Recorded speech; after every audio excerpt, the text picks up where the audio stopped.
When you saw those people storm the Capitol on January 6th, you could see their extreme anger and frustration. These people were willing to be seditionists and traitors. So I got to wondering just what the Republicans stood for, that these people were so upset that they might lose. So I searched for the most recent platform of the Republicans. Now, when you first get on the website, they make it clear that the Republicans are fighting for you. So in this video, we will review just what those patriots, who are now technically seditionists and traitors in the eyes of many except Fox News and a few enlightened conservative websites, and of course Ron Johnson, who could recognize a church picnic when he saw one, were willing to damage the capital of the country they love so much and kill and injure police officers that they respected so much. So I hope you can join us.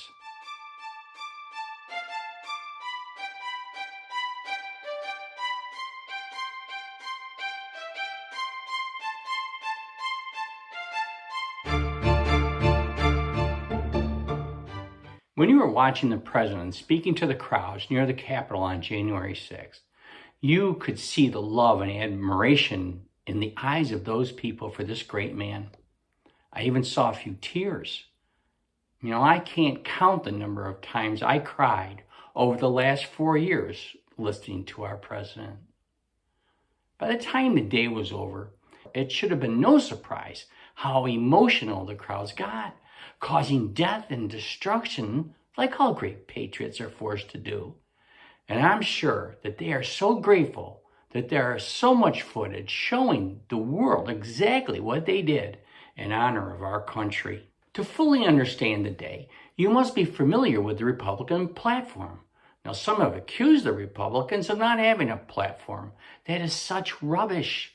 You can go right to the Republican National Committee website and see that they do have a platform. Sure, it's 2016's platform, but they tried to explain that they could not get everybody together to create a new one. But think about it. How do you improve on 4 years of perfection? So instead of a platform, they did have a core set of values based on the leadership of Donald Trump. They called it Fighting for You. It was so ambitious. First, they wanted to make tremendous changes in healthcare. It was so disappointing that they could not do any of the things they wanted to do in the first 4 years. This is why they needed 4 more. For instance, the Republicans promised to lower healthcare and prescription costs. Our president said that he would show the medical companies that he was the boss and he would force them to change their prices. And he did. Sure, while these were increases in prices, you can be sure that they wanted to raise them even higher than they did. So he actually did fulfill his promise. The crowd that day were inspired by the president's ability to keep prescription prices down by having them increase. This new agenda said they would cover all pre-existing conditions. How did they do this? By taking the time to prevent pre-existing conditions that were covered in Obamacare. Now, these patriots on that day appreciated the Republicans fighting so hard for them by creating a superior and cheaper, maybe not yet revealed healthcare plan that they did not have to have, but that would cover pre-existing conditions even though they went to the highest courts to eliminate the coverage of pre-existing conditions in the affordable health care insurance that they were now being forced to have. Can you begin to see the reason for their fury that day? And their fear that the Democrats would continue to insist that everyone have affordable health care with pre-existing conditions covered. Next, they said they would put an end to bureaucratic government bullying of U.S. citizens and small businesses. Our Republicans' first priority has been and always will be small business, the little guy. This is why they work so hard to make the biggest corporations and well-to-do businesses get a lot of the money in their recovery bill. Money can't trickle down to these important small businesses unless you put it up there with the big boys.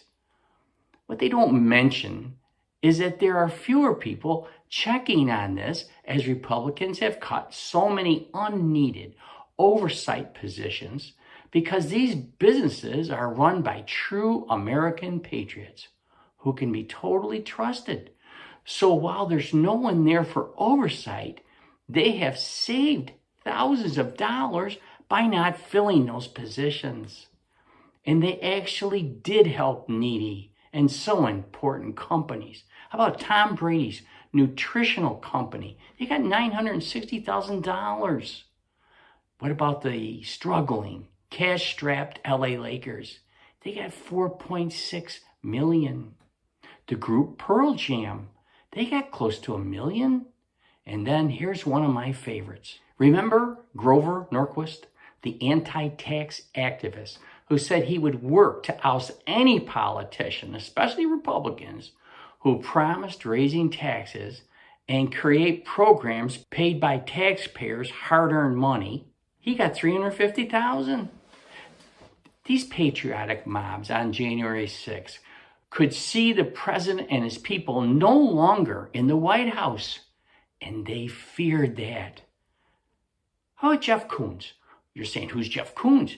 He's one of the richest artists alive.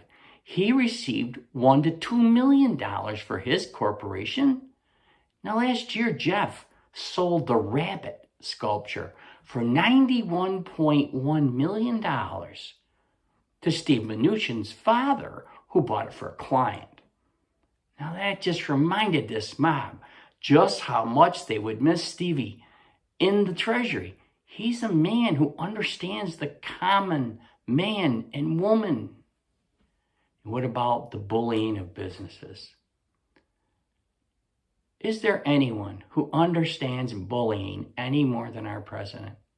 Joe Biden knows nothing about bullying. How are you going to stop something if you don't do it or understand it? Next, they promised to fully fund police. As the president told them, there is no bigger supporter of the police than him.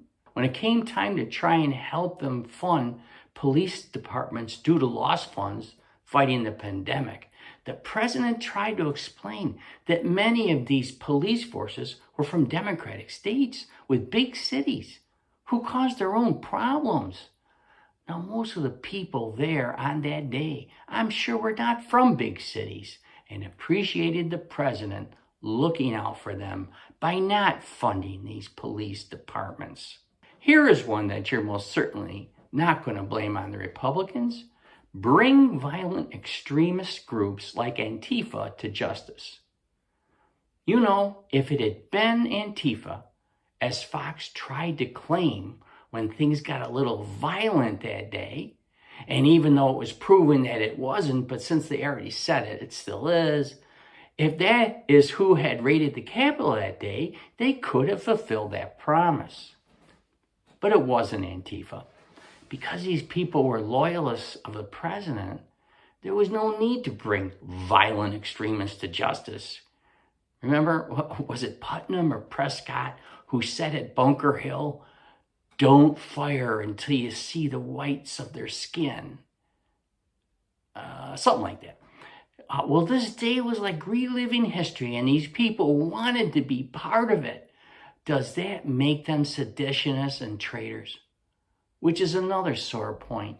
Just because their actions fit the definition of seditionist or traitor, it doesn't mean that they are. There's always exceptions to the rule. I hope you're starting to understand the rage these people were feeling. I think in part 2, it's all going to come together when we review how the Republicans are fighting for you and those rioters that day, when we discuss items like Medicare, Social Security, climate change, and the post office. I hope you can join us. Until then, God bless.